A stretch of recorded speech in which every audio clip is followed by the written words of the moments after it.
You're watching Salina Media Connection.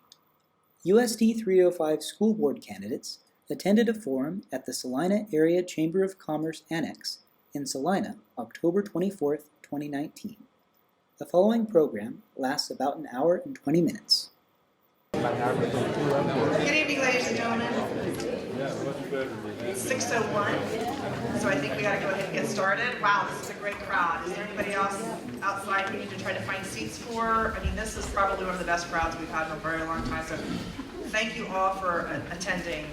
It's clearly important to our community, and thank you for being here. I'm Joyce Volk. Welcome. And tonight's forum is sponsored by the Salina Area Chamber of Commerce and the Salina League of Women Voters. It features candidates for Salina City Commission and USD 305 board candidates. Printed profiles by the Chamber and League of Women Voters on all the candidates are in the back of the room on that table right back there where Sandy is. If you would like to pick up a copy, and we do want to apologize, we have misspelled Mark's name on the cover. We put an extra R. So if I call you Brondre. I've been called worse. Okay, let's go ahead and clarify that. So if you'd like to pick up one of those packets there in the back of the room, Sandy, do we still have plenty back there? If you want one actually and would like to raise your hand, I'll bet Sandy would probably bring you one. Okay. You can also go to the Salina Chamber's website and also see the candidate information, and the League of Women Voters website as well at lwvsalina.org, and the county clerk's office and the Salina Public Library. So don't say we didn't try really hard to get the information out. So the first session will feature the candidates for the USD 305 school board. And our candidates are Mark Vandre, Scott Gardner, Dana Casso, nailed it, Alan Litton, Roy B. Miller Jr., Corey Sherman North, and Ann Zimmerman. And there are 4 open seats for USD 305's school board this year.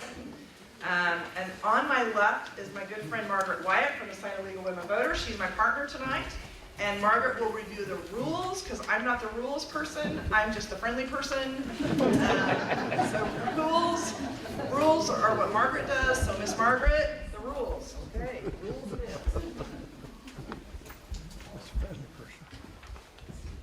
Okay, everything is 1 minute.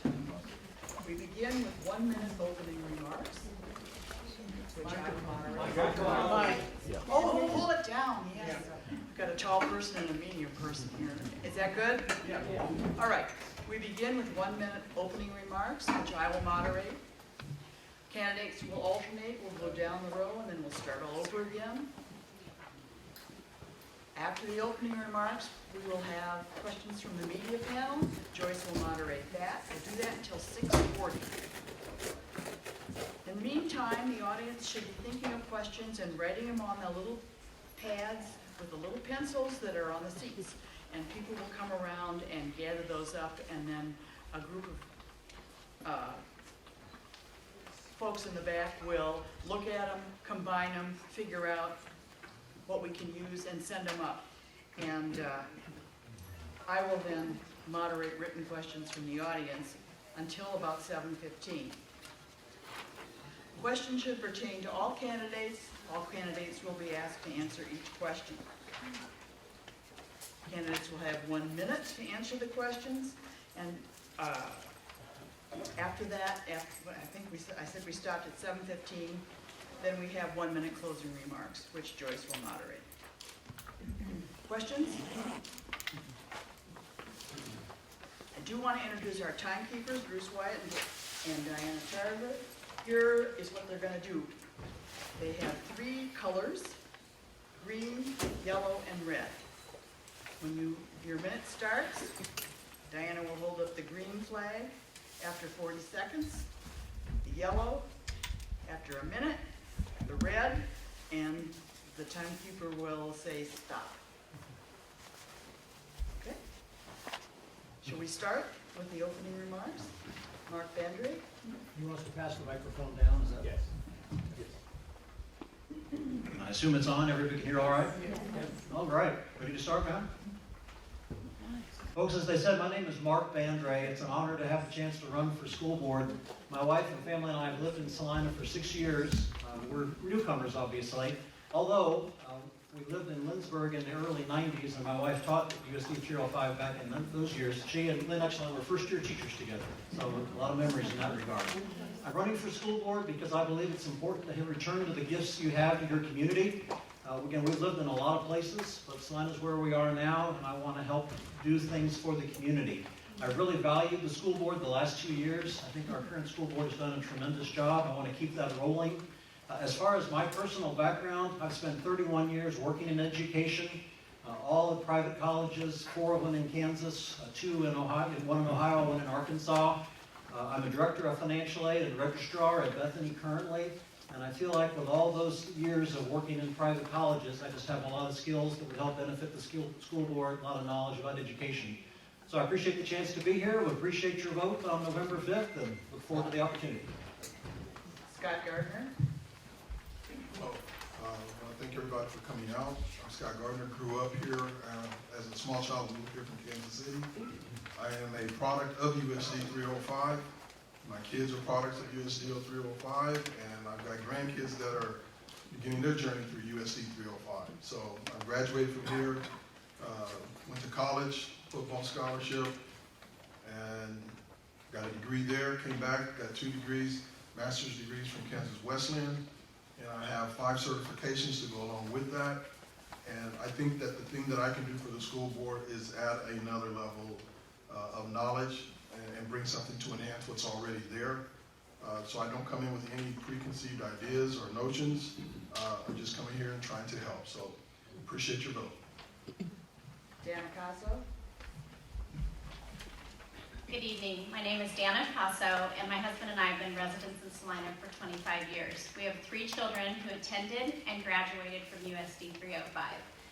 Another side note is I come from a civic-minded family. My dad was a city councilman for 32 years, and he showed us the value of getting involved and staying involved.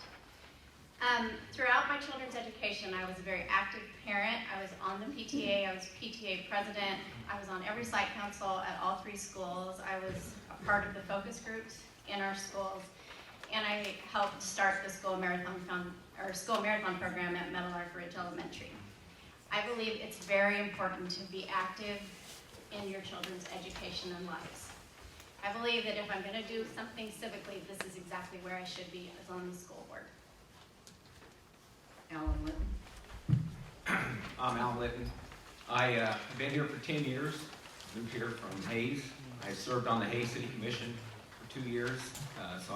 One of the reasons why I am running is because I believe that you should be active in your community. And currently I serve as the captain of the Kansas Highway Patrol Training Academy. So I got out of, for 16 years I was a teacher in Mineola, Kansas. And so I was a teacher, and then I had a midlife crisis and joined the Kansas Highway Patrol. So, but anyway, I've been involved in education. I've been involved in the schools here I've been a guest speaker in the schools, and I believe in education, and I believe we're going on the right path. I just want to make sure we keep going that way. Thank you. Roy Miller. I'm Roy Miller Jr., retired and retarded. Supposed to be a joke.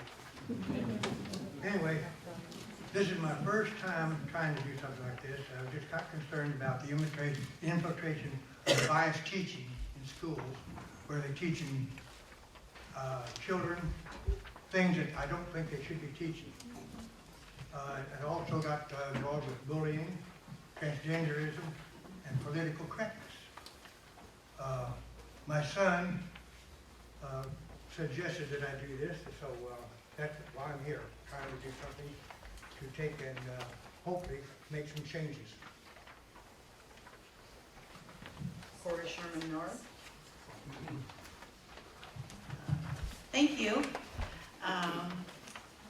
As a mother of 6, now ages 34 down to a Lakewood 13, I've navigated 4 different state school systems over that many years, marveling at the teachers dedication to seeing my children thrive.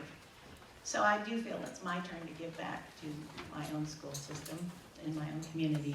I think I can bring my research and writing skills as an art historian to the school board table, along with almost 4 years experience serving on the board of directors for the state's Kansas Museum Association.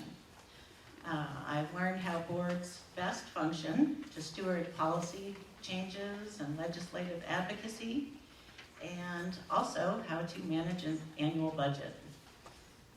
I do hope to contribute to USD 305. Ann Zimmerman? My name is Ann Zimmerman. I am the president of the school board. I've been on the school board a little more than 4 years. I'm the only one of the 4 board members whose terms are ending who's running for re-election. I grew up in Salina. I went to Hughesner and on up through South High, and I got an excellent education. I went on from there to get an elementary education degree from Kansas State in Manhattan, and I had a short career as a teacher in Kansas City, Kansas. Eventually, I went on to get a law degree at Harvard Law School, and I came back to Kansas.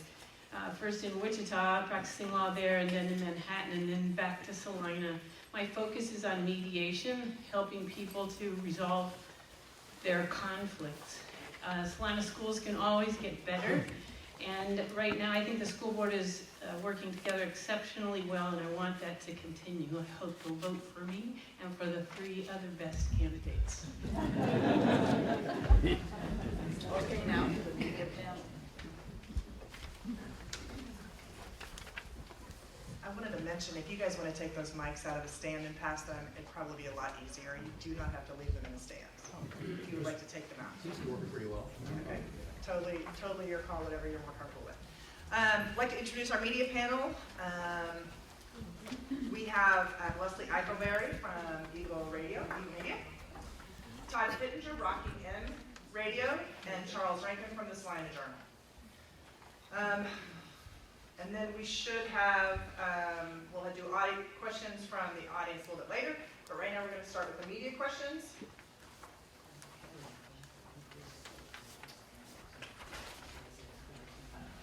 If you have written a question down, would you please raise your hand so that we'll come and pick up your question? There we go. And keep your hand up until we get those collected, please. Fantastic. So we will actually start, you're sitting incorrectly, by the way, because now it doesn't match. We're just sitting where our name I do. So I'm going to do my best to keep it fair. But, so we will start with Todd Pittenger. Remember, your questions have to be aimed at every single candidate. And we will start with Mark at the end of the table. So Todd, you go first. Thanks mainly to the voters of Salina and Saline County, most of the people in here. We have some of the best facilities in the state for our schools, for our children to be successful.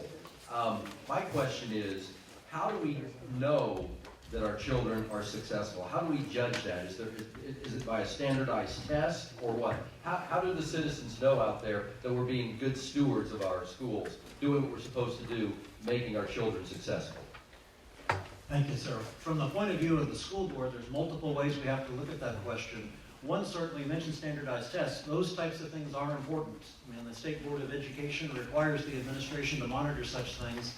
Full disclosure, my wife is the district reading instructional specialist for USD 305. She spends a lot of time monitoring how successful our students are at reading. So we have to do those things, and Salina is quite successful in those regards. It's certainly a credit to the administration and those teachers, without a doubt.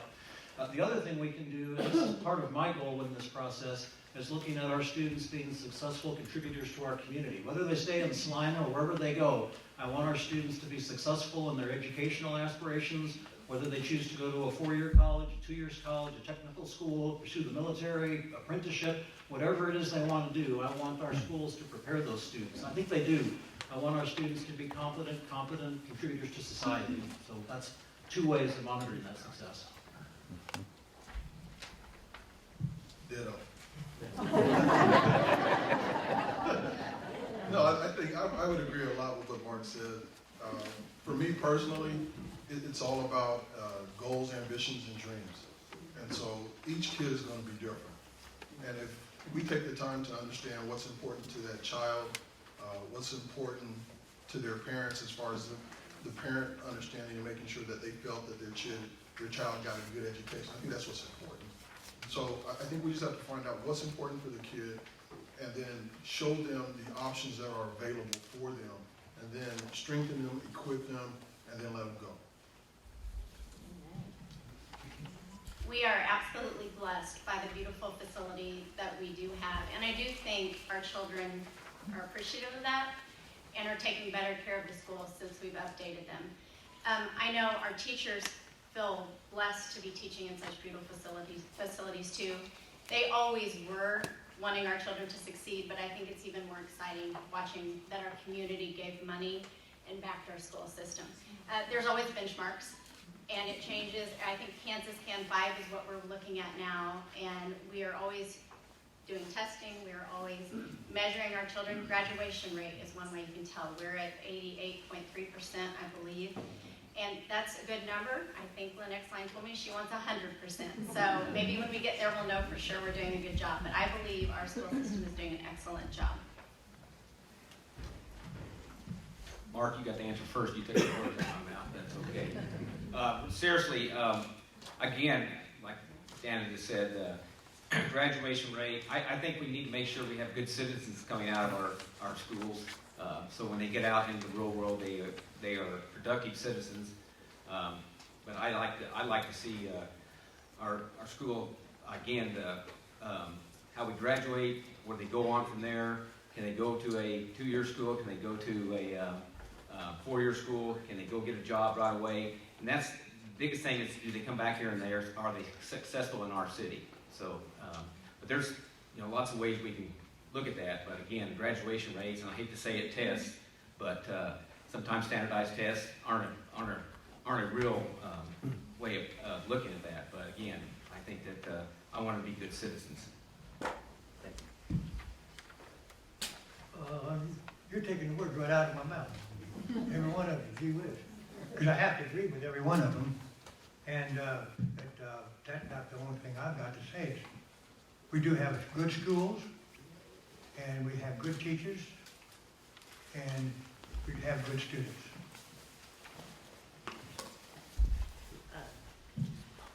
Of course, I agree with everyone who's already said some very fine words about our school system. We have measurables and immeasurables to consider. The standardized testings that kids have to go through quite regularly. There's other things like parent involvement. We have a very high level of parent involvement, which does help to get our kids learning what they need to. We do want to have successful students, and we want them to be successful citizens and successful adults. The Kansas Department of Education has given us 5 standards that we have to measure. And the first one is kindergarten readiness, which is hard for us to control, but we're trying to make connections there because of the kids behind in kindergarten and they have trouble catching up. The second is social emotional learning, so that you have good soft skills and ability to manage yourself when you get out. And every high school kid now has to have an IPS, an individual plan of study, so they help focus themselves on the things they need to get to do after high school. And then we have the graduation rate. We also have to monitor post-graduation success 2 years out, so we keep track of the kids much longer than we used to. So those are all measurable things. Thank you. Charles, you're up. Well, thanks again for having us here. One thing that I really appreciated in the short time I've been here is the partnerships that the school, the district has had with some of the community organizations, with Salina Tech, with Kansas State Polytech, with various organizations around the city and around the community. So what are some current partnerships that you would like to see continue, would like to see grow?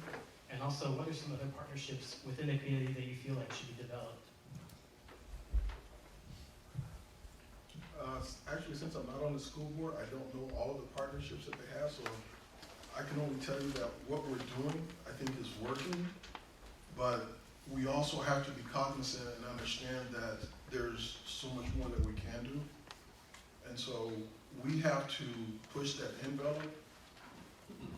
And what I mean is, I used to be a consultant, and one of the biggest problems that businesses are having are with the children who are choosing not to go to college. But when they're coming out of high school, they're not skilled so that they can actually go to work. And so I think we actually have to continue, and I know the Chamber has done this. They've reached out to local businesses to try to understand what it is that they need. And I think that we have to build on what's already there and identify that so that we can better equip those children who are graduating to have that job and to have those businesses be able to hire qualified applicants straight out of high school. I am aware of some of the partnerships with the Salina Area Technical College and the Salina Regional Health Center, and the schools work together for internships. The CNA program that is fairly strong in our high schools, which I think is an outstanding program. We are beefing up our culinary program. I would assume Phillips has some kind of relationship with us. I don't know exactly what they do, but I would assume they do. One of the things I heard about this year that I wasn't aware of was that we also offer fire and safety and police. And they actually come to the school and they teach the children, and they come out ready to take that next step and go on and further their education. And to me, that is a gift we are giving our children. We're not just saying you need to learn English, math, and science. We're actually teaching them the skills. Anything we can bring into our schools to help them gain a better, stronger life after high school is only going to help us move forward. Yeah, we do. I was going to talk about the police and fire. I serve on the advisory board at Salina Tech with, along with Lynn, and there's several others, and police. That is a very good program. That is something that, of course, is dear to my heart, but also to give the kids another opportunity to see how a fireman's job is, and what a police officer does, or whatever, law enforcement. Again, I think there's other things we could do. I don't know about the mental health part of it. We need probably have a little bit of we have a lot of kids with mental problems, or not mental problems, but anxiety, whatever. We can maybe team with some mental health experts on that. But I think anything we do, we've got to make sure it's for the kids. Whatever we can do to help the kids out. So, thank you.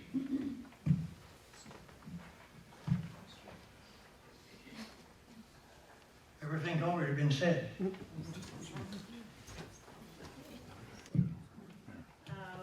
When we moved to Salina about 7 years ago, what really impressed us was Salina has its own arts and humanities. And then, when our kids started school, come to find out there's a lot of collaboration.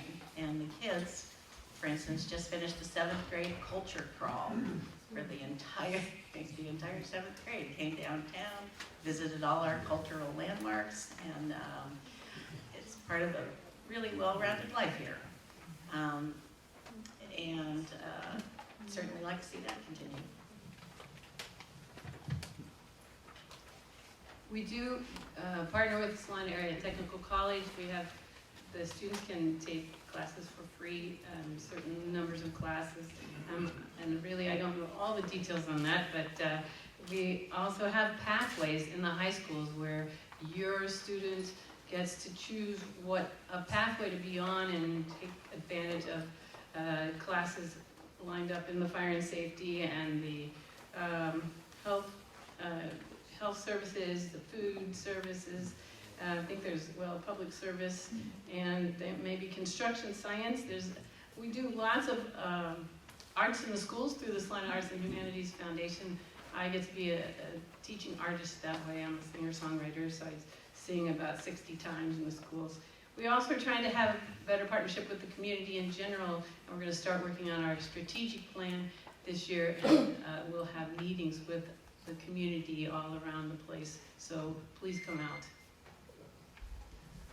I'm particularly pleased with the partnerships that USD 305 has with Salina Tech, with the things these folks have all mentioned. They're the right things to do, and many of them are pretty recent developments. So I'd like to find ways to keep enhancing them, keep developing them. I've worked with Greg Nichols at Salina Tech for a number of years when I worked at Kansas Wesleyan and currently at Bethany, trying to find those partnerships. I things I think we need to do together at all of our colleges in the area. As we all know, one of the challenges in not only USD 305, but throughout the state, is developing prepared teachers. Salina has great teachers, don't misread that in any way. We need to find more though, we need to develop that pipeline. So what can we do as a school board, as a district, to help work with the local schools to develop more teachers? Alan mentioned students coming from mental health. I worry a lot about our students that have mental challenges, whatever they might be, and particularly our students that come from poverty. I don't have any answers right now, but what can we do to make sure those students are better prepared to be successful at their given school day? Whether they're coming hungry or without adequate clothing, what can we do to partner with the community to better serve those students?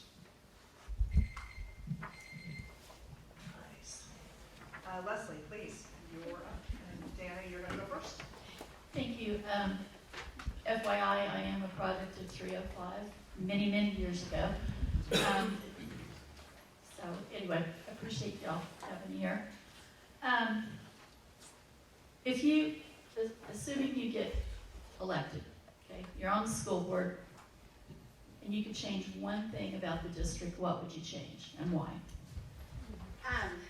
Okay, that's kind of hard because I don't want to say that I don't agree with the school board that is in place right now.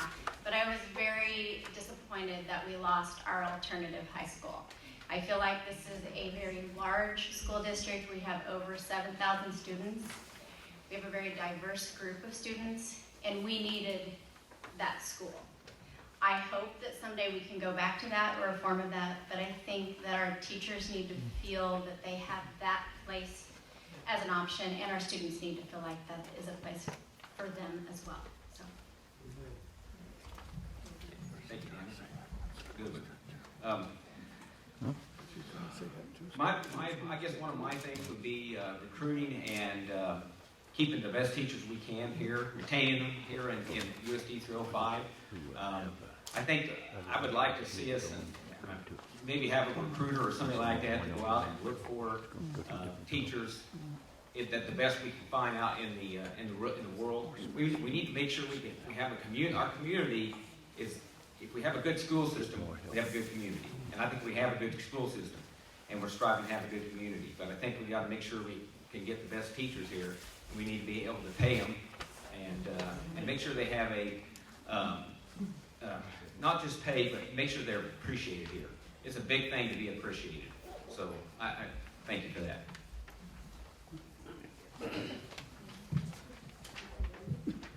I agree with that.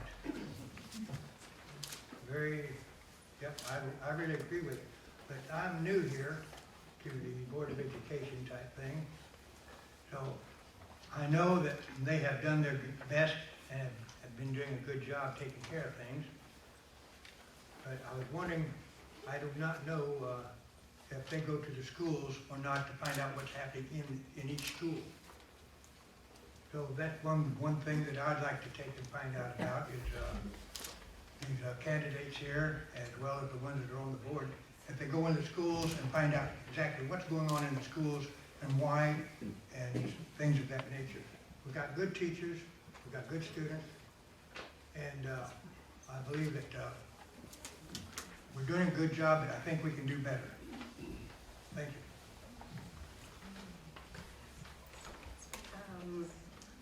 I know that Salina School District is doing an amazing job of coordinating with, I think, 12 other districts for the special education programs. In talking with neighbors, I'm a little concerned about a more recent development to have some of the students that currently are gathered in various schools for various teaching purposes. Kids with autism on the spectrum are gathered and helped by professional experts in the field. And I understand that some of these centralized groupings are going to be split up and have kids go back to their own home schools, which I am just concerned that we won't have the expertise for each child.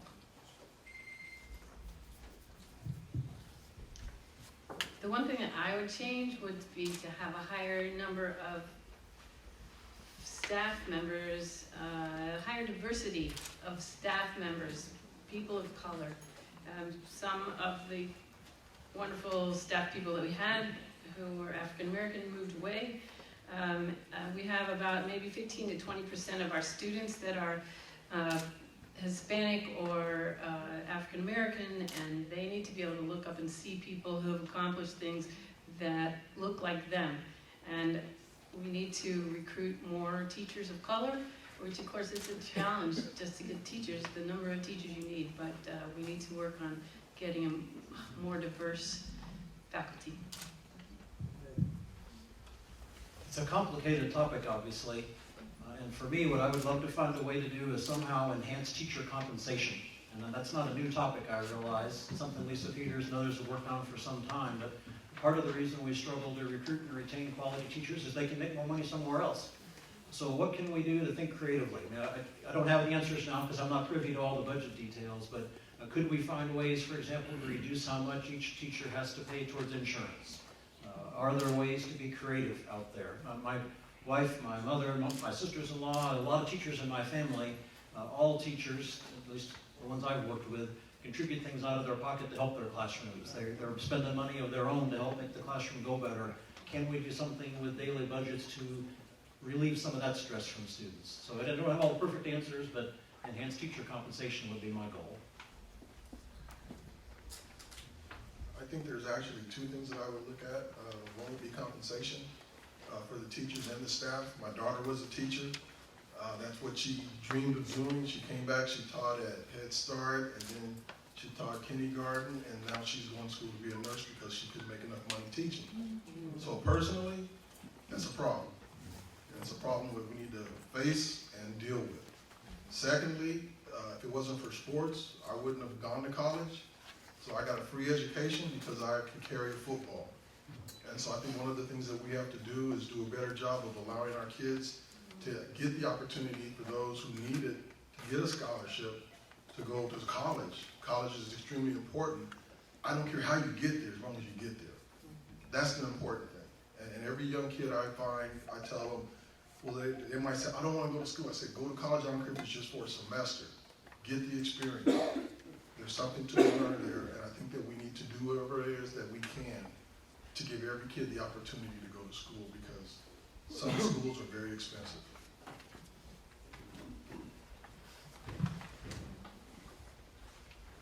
Todd.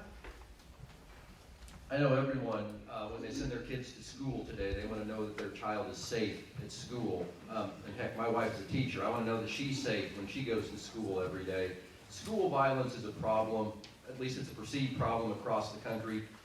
Now, I believe our schools are gun-free zones with the exception of the school resource officer. Would you be in favor or allow teachers that want to go through the training and conceal and carry in their classroom? Todd? Right alley. No, I am not for a teacher carrying a gun. And I know that might sound silly coming from a cop, but no. And the reason why is because when you carry a gun, you have to be really trained. I'm trained really well. Our troopers are trained really well. And to take a life, you have to be able to take a life. The other thing would be, the problem would be, is how you're going to conceal that gun. How, if something would happen in the school, we'd have an issue and somebody would be coming out and a teacher would come out and we have a law enforcement person there and they see that teacher with a gun, guess what's going to happen? Bad things can happen. I do not believe we need. We have school resource officers in the building. That's what we need. I cannot believe we would have anybody in that school, a teacher, make them or have them carry a gun, because the training is enormous. I can tell you that, speaking from experience. Thank you. Very well said. But I believe that if a teacher wants to carry a gun, get the training to be able to have a gun, because you can't throw stones at somebody. You have to have something to help prevent something happening. School resource officer can't be everywhere at one time. So, like I say, if a teacher wants to carry a gun, make sure that they have the training, the experience, and the qualifications to be able to carry one. I think teachers should absolutely not have guns in our schools. As a parent, I would be so worried every single day that accidents will happen. They have across the country. We've had guns go off in schools, hitting ceilings. We've had guns left in bathrooms. Any student could carry off a gun and perhaps use it unwisely. And the teachers are just not trained, as Alan points out. You need to be trained to act in the appropriate ways with weaponry. And our children are already being traumatized. Studies are coming out that just doing the active shooter drills are starting to affect our kids. I think we should all defer to Alan Litton on this. I wonder what teachers would do with if they had a gun, where are they going to keep it all day? I mean, if you're in school, kids are nosy, they get into things, and also, I think it was Alan who said if a law enforcement officer is in a school looking for an active shooter and sees a person come out the door with a gun, that's a split-second decision that you don't want a law enforcement officer to have to make. Is that the bad guy, or is that the teacher trying to help things out? I think our teachers need to teach and not to use their guns to try and protect somebody. Thank you. This week I was in Billings, Montana for a conference related to my work, and it turns out that on Monday there was such an incident in the schools. But the end result was 2 young men brought airsoft guns to school with them, and apparently every policeman in town was at the high school, which causes other problems. But I do not want our teachers to be armed, and the reason why is the accidents others have pointed out. There's too much risk involved. Our teachers need to teach. We need to find other ways to worry about safety. Todd, earlier you spoke about the great job we've done as a community improving our school buildings. Part of that is improving the entrances to each of the elementary schools so they're much more secure that way. Those are steps in the right directions where we can empower the schools, empower our parents, the watchdog sorts of parents that are there in the mornings to make those things be successful. So again, the Billings situation brought home for me that there are many other issues involved. We don't need our teachers armed. Like Alan, I was a former law enforcement officer, and unfortunately there were some officers I wasn't comfortable being around that had a gun. So, to be honest with you, just because they got the uniform on, mentally, are you prepared? And that's something that's extremely difficult to teach. So, no, I would not like to have a teacher with a gun, even if they've gone through their 4 or 5 hour training, because you know they're not going to be like they're at the academy. The other thing is, I would say we have to prevent the guns from getting into school. Prevention. It's the same thing in law enforcement. It's all about making yourself visible to prevent the crime from occurring. That's what we want to do. We want to keep it from occurring. We don't want to react to it. And I agree that our teachers should not have yet another thing on their shoulders of carrying a gun to school. However, I think we do have some options, and I think it is happening in our school district. Our schools become small communities, and these children, when they're brought together and when they have leadership in their school, they will look out for themselves. And so we need to encourage those small communities. We need to encourage the conversation between the children. We need to encourage the children to break the code of silence.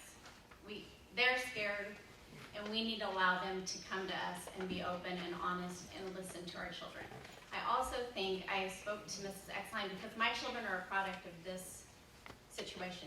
Since my children were in school, we've handled it several different ways. Now we have the run, hide, and counter, and we've left it up to our teachers to make the best decision for the students in their classroom at the time.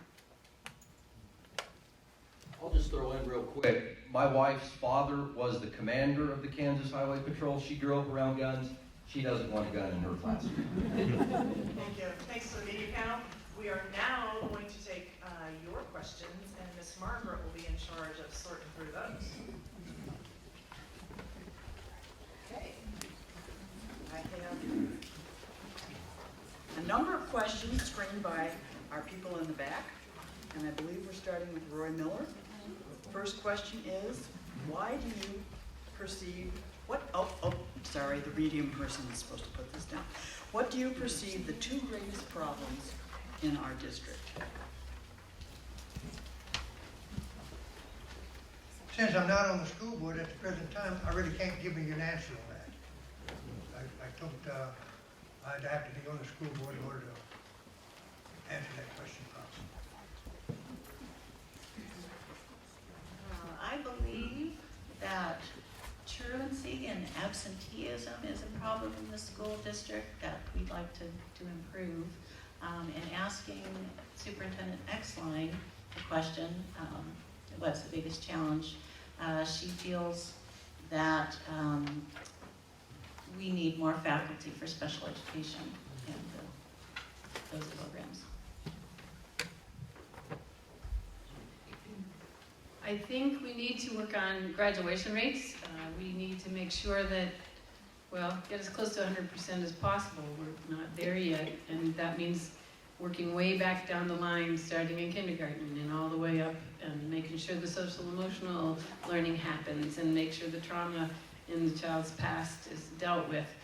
The other issue is equity issues, which is related to that, but we are finding that the new Equity Council is meeting and putting together statistics and finding that different groups, special ed kids and children of color, are not achieving as high as the white kids, and that is not because they're not as smart, and that is something we need to figure out, and how to ensure success for all of our students.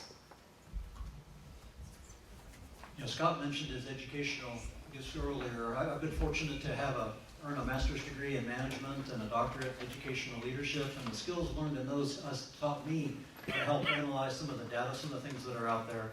Well, I haven't yet had opportunity to do extensive analysis of USD 305 data on these things.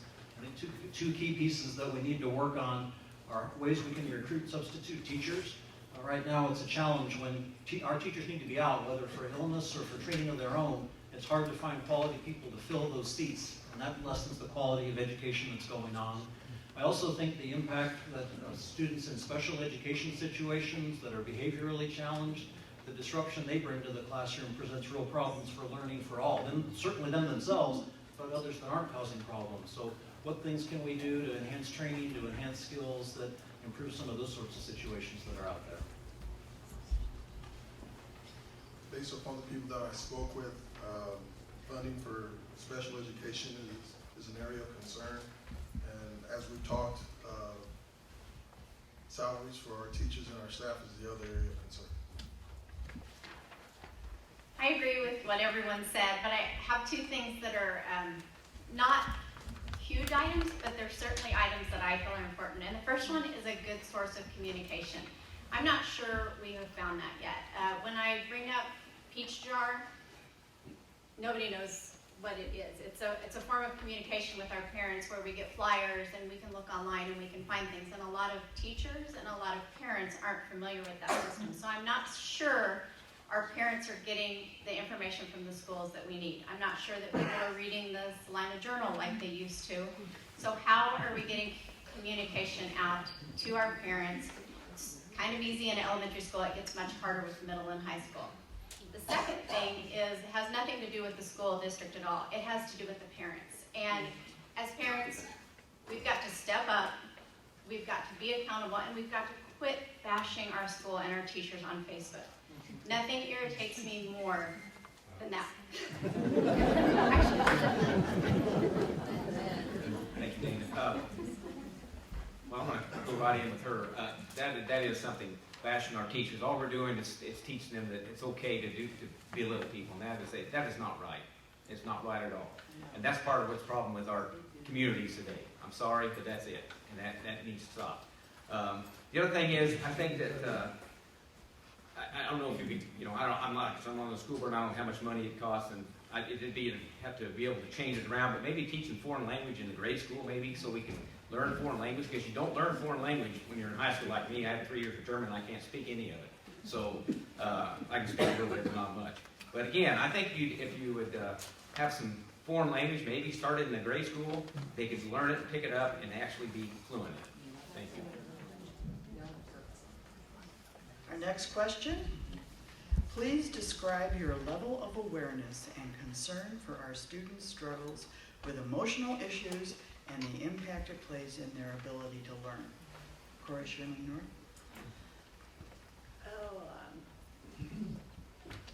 Because I have children in the schools, I do feel like I make an effort to be aware of what's going on with their friends. A lot of their friends do have difficulties and are various medications, and it's a little worrying. So I am aware and concerned, and I hope that we can get more screening for mental illness into our school system and get more help.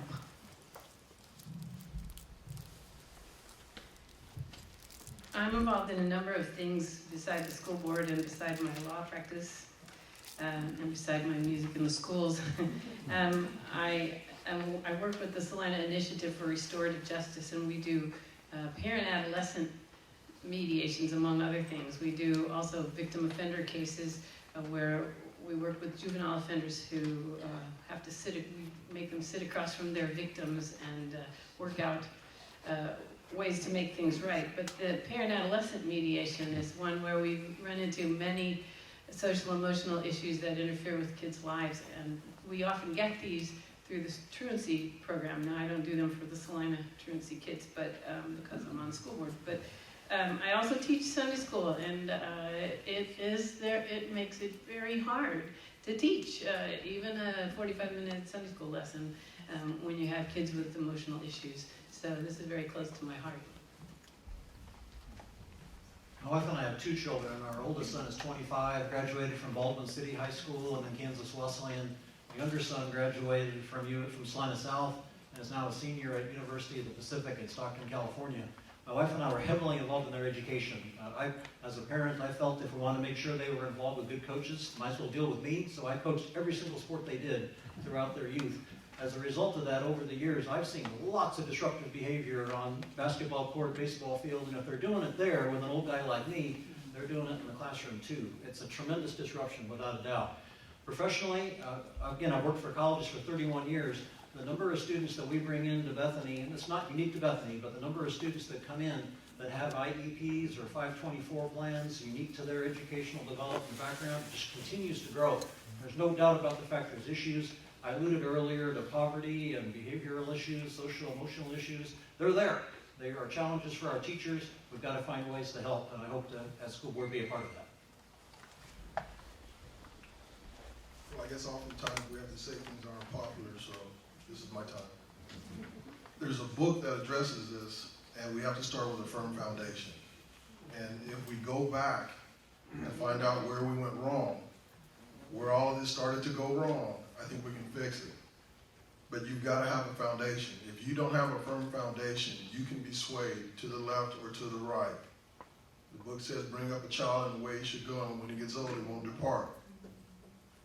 To me, it's really simple. We got to get back to the basics. We got to get back to teaching kids what they need to know and hold them accountable for what they do. That was awesome. Actually, I graduated from Emporia State with a degree in recreational therapy, and my people were psychiatric unit for youth. It was called Crittenton, and it was a residential facility. So I have a very dear heart for students that struggle. When I volunteered at the school, it wasn't always in my children's class, but it was in the behavior disorder classes at Meadowlark.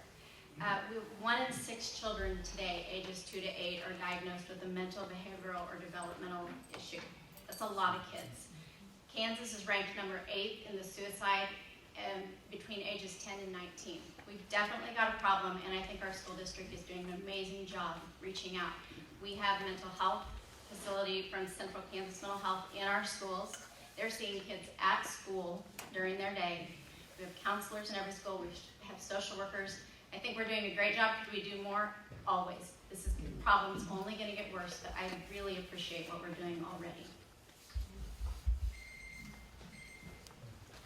I echo that. The one thing about, I do have a wife that teaches here also, and I get and a daughter, and they both tell me about the emotional issues they have to deal with. And I think it's unfortunate.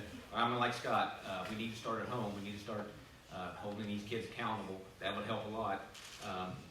We partner with, there's CAPS, that's for child advocacy there here in town to try to teach young mothers how to be good parents. I think that's important. Maybe we can look at that to help with that, but help with our school with that. But again, I think it goes back to accountability. Thank you. Yeah, accountability. We also have to try to understand the problems some of these parents have at home. When you have two parents working, sometimes the kids just don't have any time with their parents at home. So, and I know I have a niece that have had some problems because she had to work 2 jobs trying to raise her children.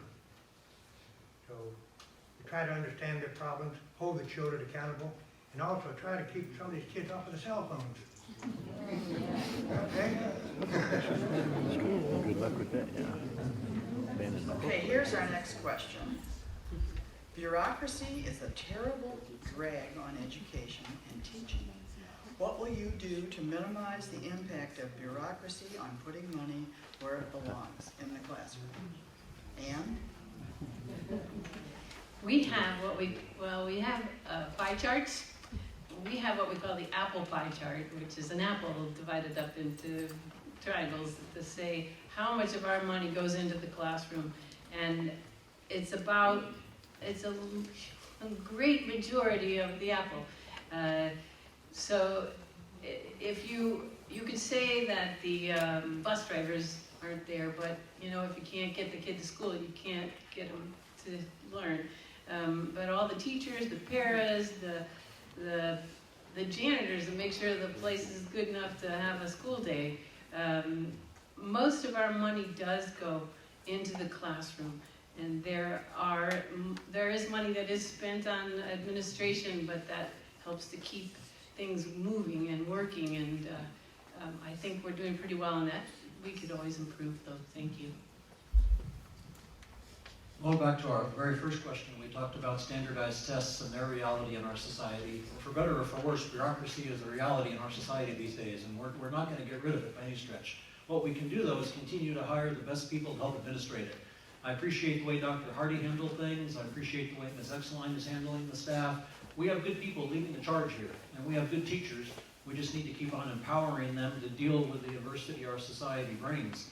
Many of our questions we've dealt with today, even going back to whether we should arm teachers or not, they all deal with politics and bureaucracy and how our society chooses to handle all these different things out there. Again, we need to prepare our students to be confident, competent contributors to society. We need to emulate that at home. And I appreciate Scott's answer earlier too. It's perfect on those regards. What can we do to help minimize bureaucracy? We're not going to minimize it. How do we deal with it? I think that's the things we can effectively do from the school board. I think the way we tackle this is we have to understand that bureaucracy exists, as Marcus said, and every business has its challenges. We have to be innovative and find a way to get through this. One of my certificates, I have a black belt in innovation engineering. We got to start thinking differently. And in my current job, the biggest challenge I have is working with adults and trying to teach them to think differently. China's not smarter than us. They think differently. And so all we have to do is learn to challenge what it is that we're doing and understand that the only limits that are placed on us are the ones that we place on ourselves, and the same ones that we place on our kids. We can do anything if we put our minds to it. I actually think we're doing a really good job. Most of the money we get goes towards our people. 90.5% of the operating budget goes directly back towards our students. I sat down with Lisa Peters because I don't understand a budget this size. And I am blown away by how talented she is at explaining the budget, how much information she must keep and continuously learn about our budget. And I feel like we've got the best person in charge of that to lead us down the way. And so I'm going to follow her lead. My last, really. All right. Oh. Okay, bureaucracy, yeah, I know what we all know what it is. I think the biggest thing right now, and I think we're doing a good job here at USD 305, is you have good leadership and you can fight through the bureaucracy, and that's about all I have for that, so.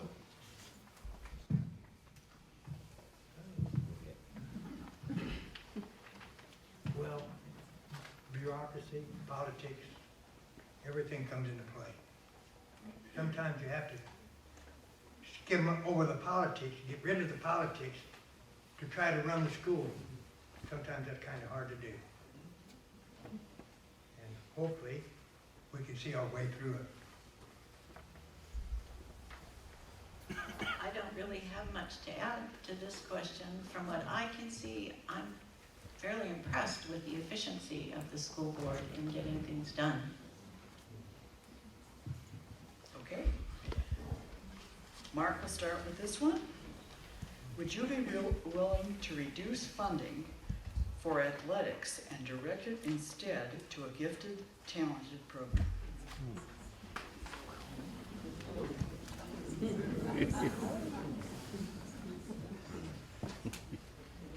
You know, several years ago, when my youngest son, was a freshman, sophomore in school, my son played soccer. He was the goalkeeper on the state championship soccer team, so go Cougars. So athletics is important to me. I mentioned coaching earlier, but my point was back then, students had to pay $100 a year, I think it was a year, to participate in athletics. And that was part of the way we helped balance the budget. That went away recently, and I'm not privy to all the budgetary reasons why, but we need to do both is the bottom line. I think there's very definitely a place for athletics in our community. It helps build community, both at South Central and Sacred Heart for that matter. We need to have those students meet the possibilities. Scouts Athletic Scholarship is one of many. My younger son is a goalkeeper at University Pacific now. It's part of the way we're paid for it. So those are a place, but my son also has never had a B in his life. He's a 4.0 student in high school and in college. He relies on his South teachers for that. We need to fund the gifted and talented programs too. So no, I would not take one to rob the other, but we're going to have to find the balance to serve both. I agree, no, I would not take the money away from the athletic program. No way. I got a free education because of that, so, and my mom couldn't afford to send me to college. I think she may have given me $50 the whole time I was in school, so no, we have to find a way to make it work, and I think that we can. I agree with Scott, but I also believe that the athletic departments bring some of their own money in. So I don't think we're comparing apples to apples. So I think that both are extremely important. We need to support both, and we just need to keep doing what we're doing right now. Yeah, you're talking to an old football coach here. So, Scott's right. I saw a lot of kids when I was a teacher that played sports or they were in the band or whatever, and that's the reason why they're there and they were able to graduate and go on with their lives and become productive citizens. But I think a lot of, Dan just talked about this a little bit, but fundraising, I think you can have a balance. There's fundraising in your some of your sports. They do a lot of fundraising. You know, they sell cards for $20 each. You know, like we buy that. I think we can support it that way also. But I do believe education is number one. Even though I'm no football coach, education comes first to me. I can tell you that. But again, sometimes sports is a big thing for schools because it's participation for the kids. Well, I'm going to have to agree on that. I never was in athletics when I was in school because I went to so doggone many different schools, being a military brat. But you have to have your athletics because it does bring in the money. But you also have to have the help of the gifted students also. But there's also art and music that should be able to be added to also. At an earlier forum at the NAACP, one of the audience questions was, why is there not enough gifted programs in the north area of Salina? I'm afraid if it came down to a question of funding and taking money from athletics and moving that to improving the educational opportunities in parts of our town, I would do it.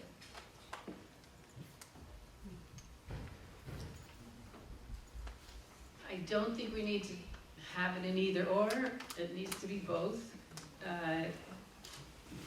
We mentioned bringing in outside money for athletics, which they mainly do for their well, they do that for their program in the, like football program that you get when you go to a game, and they get ads for that. We have declined to take ads for the schools and the classrooms.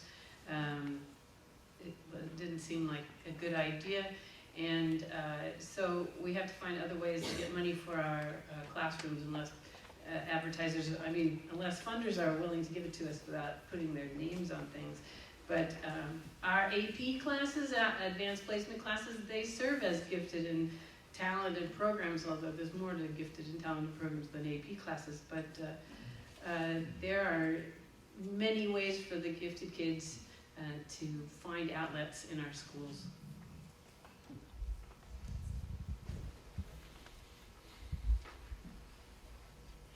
Scott. Is the USD 305 salary structure top-heavy? If you think it is, what's your remedy? I have no clue what the structure is. But I would presume unto much is given, much is required. And so they're in the position to do a job. They should be compensated for doing that job. I agree with Scott, and when you think about it, we're responsible for Early Learning Center, 8 elementary schools, 2 middle schools, 2 high schools, and we sponsor with the co-op, Head Start, Salina Adult Education, over 7,000 students, and 3,300 staff. That's a lot, so whoever's in charge of that should be compensated very well. I agree with that. When you have a good superintendent, you need to pay him, because there's a lot of things that they do that we don't even know about. I mean, the problem is the finances, things like that. And if you don't have a very good superintendent, if you don't pay him, you're going to get what you get for the pay. So I'd like to see everybody paid the same. That's not how it is. You have more responsibility. The higher up you go, the more responsibilities you have. And so you need to pay them for that, because in the business world, you're going to get paid for doing that job. I have to agree with that. The more responsibility, the more you do, the more you deserve. Just like in your athletics, if you have a bad coach, you're going to get rid of that coach. You have to pay that coach if you want to get a higher amount. Yes, I believe you do have to pay for expertise, and I certainly would just hope that we can raise the rest of the teachers' salaries to be probably closer. I know more about the salary schedule for just the teachers, the beginning teachers versus the very experienced teachers, than I do about the whole, out of my top of my head, the rest of the salary schedule. But we had a big discussion about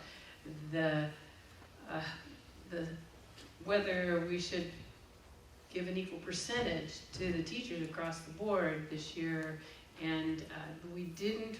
Well, we were trying to raise the starting salary up to get more good beginning teachers, but we didn't want to take money away from the experienced teachers, because they're the experienced teachers, and if they're still here, that probably means they're really excellent teachers. So we try to spread it evenly across the board, but I think more than half our teachers are in the top half of the salary schedule, have a lot of experience. I do not think our salary structure is top-heavy. I think it's done appropriately. I'm glad Ann brought up the teacher salary schedule, though. I think there's some ways to tweak that. I'm a little bit biased here. My wife has a doctorate. There isn't a doctoral place on our salary chart. So I think there's ways we could help encourage our teachers to get more education by widening the chart a little bit. And that's where we'll rely on Lisa Peters, who is appropriately compensated because what great work she does. As these folks have said, the more responsibility you have, the more you should make for sure. But I do think there's potentially some tweaking we could do on the salary chart to just enhance education and those things.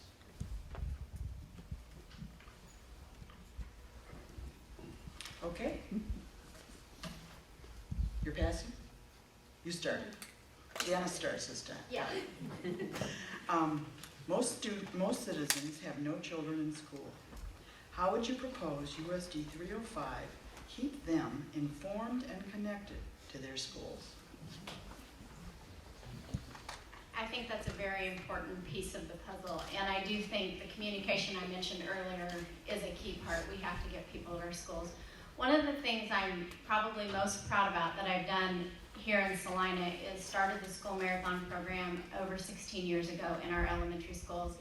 And while the design of that program was not to bring community to the school, it was to get kids running, it actually became a big focus. And now any given fall, when you're running around this town and see people out running, you will see grandparents, you will see community members, you will see brothers and sisters. And so to me, anything we can do to get the community involved, and they're not always people who have kids in that school. I've seen people and I've spoken with people who love the program so much they go out on their front porches and watch the kids run in the morning. So I think anything we can do to bring community in is it's what we should be doing. That's the whole idea behind this.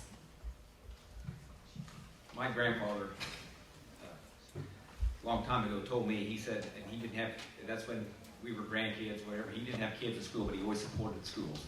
And he said, that's the most important thing you can do, because that's your future. The kids coming out of there are the future of our communities. And I think the school does a good job. They have a newly updated website here that people can get on and they can find out what's going on in the schools. So I think that's a good thing. So there's ways we can promote ourselves, and we need to bring in the people that don't have kids in school, but they're still important. This is a community. It's everybody, not just the parents doing it. So we can all help do that. Thank you.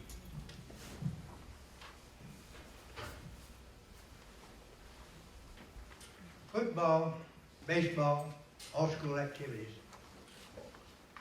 If you advertise them out to the communities, out to the businesses, there's hopefully you'll probably be able to get more out of the community. Because a lot of these people will follow the activities of the football and the baseball.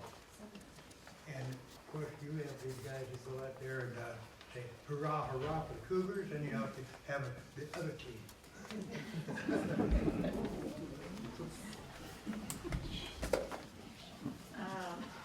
Wouldn't it be nice if on the front page of the journal, there was a section for school system news, regularly, at least once a week, and not just the special events, the everyday things. We could also do that perhaps on the radio, regular little school corner. I think we need to emphasize to the community what a value a good school system is to the community, whether or not you have kids in the schools. I don't have kids, but if our schools weren't any good, young families wouldn't move to town, and those families keep the businesses strong. They buy things, and they work places, and they grow the businesses in both of those ways, by spending and by working. They help the economy, they make us more active and less a growing older and older community. We need to fight the brain drain of all the young people leaving, and we need to get them to come back and bring their children with them. And those are all wonderful things for our community, and we need to emphasize that. By show of hands, how many of you in the room graduated from USD 305? So while folks may not have children in school directly, all of these people that have graduated from school and come back here to be involved are the results of these things. The fact that James Bowden, a USD 305 product, is running for city commission is a testament to these things. That Scott and Leslie are all graduates. The things that we can, and again, all you folks that raised your hand, the more things we can do to trumpet those people's success, the more we can do to help people understand, hey, you may not have your grandchild in our schools, but we're all contributing to the community. This is our plumbers and our electricians. This is our healthcare providers. All these people have the opportunity to be contributors to our society because of the job our school system does. So the more we can trumpet those things, the more we can help people understand that, hey, our schools are making Salina a great place to live. And the kids that are in school now are going to be doing that really soon. We need to just help trumpet that success out there. I think we have to give everybody an opportunity, let them know that there's an opportunity for them to get involved or stay involved. When I came back from playing football, I started coaching kids to to play football, tackle football, flag football at the Y. And the skills that I was taught here carried me through. And so it's just an opportunity for me to give back. And I think that's the way that we keep people involved, is we let them know that there is a place for them to be involved. You know, those who are moving to our city that don't have kids, they don't know how they can get involved. And so I think we just need to let them know that there's an opportunity for them. We don't really have time for one more question if we all go a minute. So let me suggest to the timekeepers that we do 40 seconds. So 20 seconds on green, 20 seconds on yellow. Alan gets the last question. Do you believe students should help play a larger role in shaping their schools? If so, how? Yes, I think that we need to keep the lines of communication open to them. We need to make sure that we allow them to have some voice of what kind of classes they would like to take. I mean, we have to teach 4 classes, but if they have some input, I'm willing to listen to that. Everybody should be willing to listen to the input from the kids. The kids are why we're here. That's why we open the school door, is for the kids. So they need to have a little bit of input. Sometimes they don't know what's the best for them. I understand that, but again, I think we need to have they need to have a little bit of input, and they need to have to buy in their schools. Most definitely. That happened to me in school. I wanted to have a certain class, and they wouldn't let me have it. So, anyway. I absolutely believe students should have input into their schools and what they do in them. I've spoken to Superintendent Exline about starting kind of a listening forum within the school day, maybe once a week, once a month, just to listen and see what the kids are thinking about their classes, their home lives, whatever comes up. I'm very excited to see some South High School students here today getting involved, and I've been invited to speak to their new politics club next week and talk about campaigning and school board issues.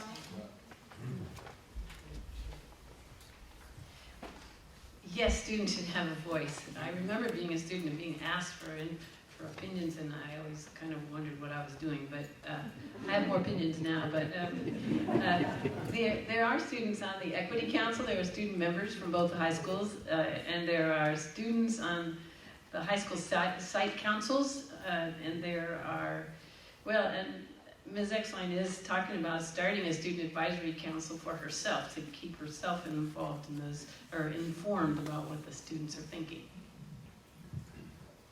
Yes, they certainly should.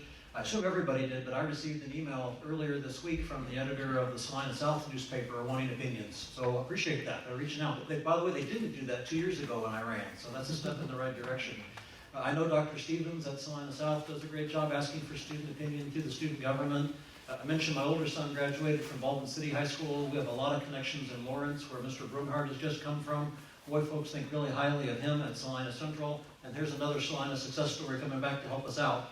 Great things there. I believe those gentlemen are both listening to students. I'm really pleased they are, and hope we keep on doing those sorts of things.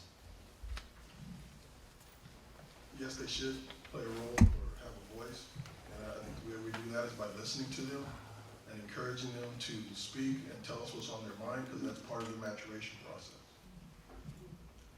If you want to know what's happening in your schools, talk to your kids, because they will tell you. And I believe that kids want to tell you what's going on and what they think. When I was growing up, I feel like student council seemed to be a little bit more about the leadership of the school. I'm not so sure that's where we're at today, and so maybe we could work on getting back to a stronger student council in every school where the kids feel like they really do, true have a voice. Okay, Joyce will moderate the final remarks, closing remarks. Again, you have 1 minute, and I think we'll just start with Alan, since we just finished with Dana. Let's just keep rolling, okay? Well, first of all, thank you for everybody for being here, and thank you for having me here. Every morning, I go to work, and on my desk is this Kansas Highway Patrol core values. There's 10 things here.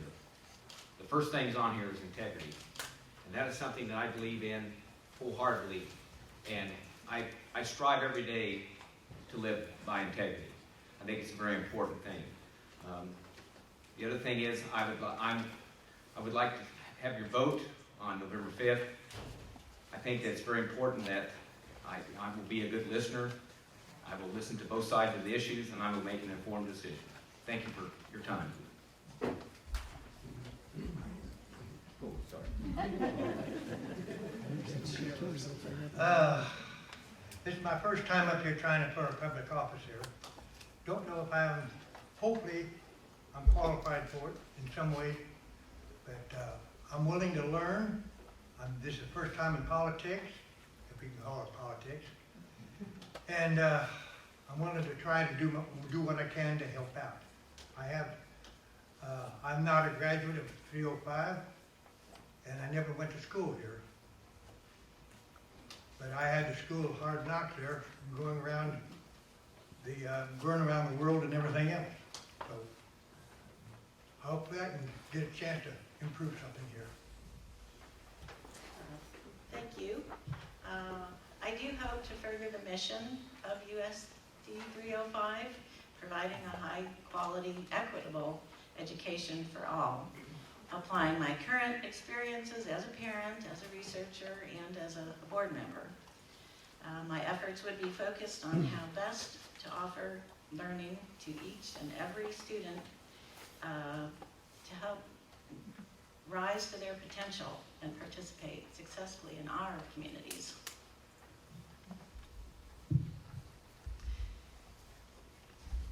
I want to first thank the League of Women Voters and the Chamber of Commerce. I know exactly how much work it takes to put this on.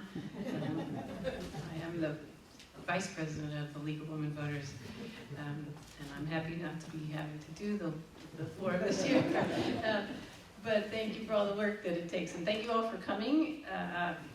I want you to vote for me, Ann Zimmerman, but I also just want you to vote, and I want you to get all your friends and neighbors out to vote, because there's a lot of people who are thinking they're not voting because they don't think it's valuable. I want to mention that on your ballot there's going to be a constitutional amendment, which we can't go into here, but you should get online and figure out what that is, because it might be a surprise to you when you get your ballot, and there it is. So thank you again for coming. I want to echo the thanks for those that are here today for taking the time to come, and for those that are listening at home as well.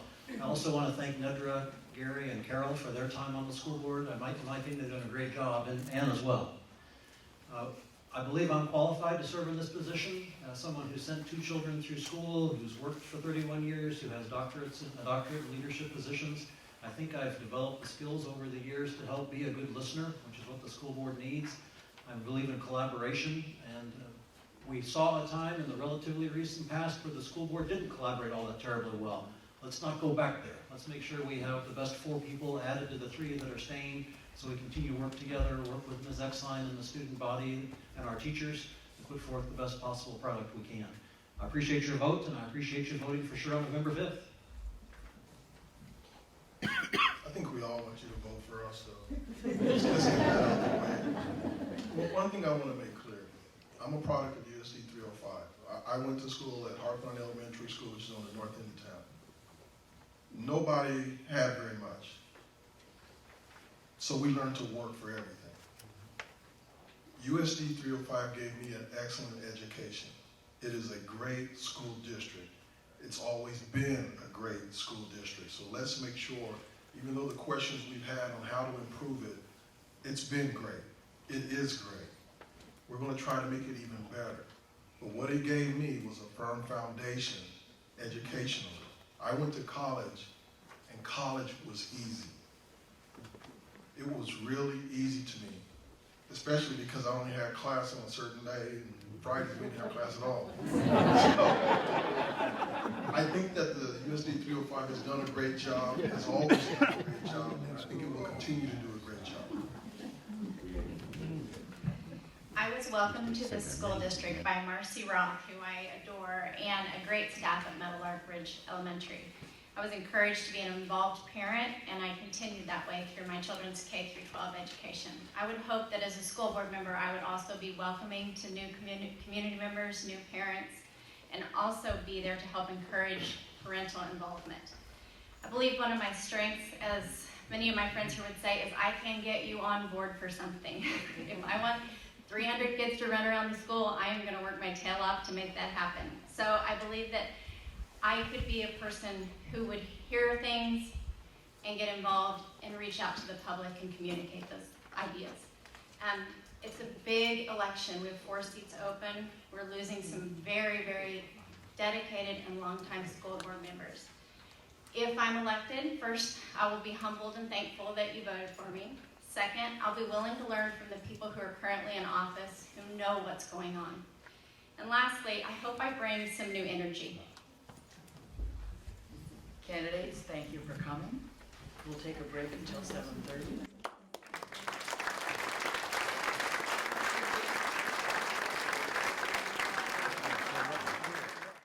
That was a forum featuring candidates for the USD 305 School Board. You're watching Salina Media Connection.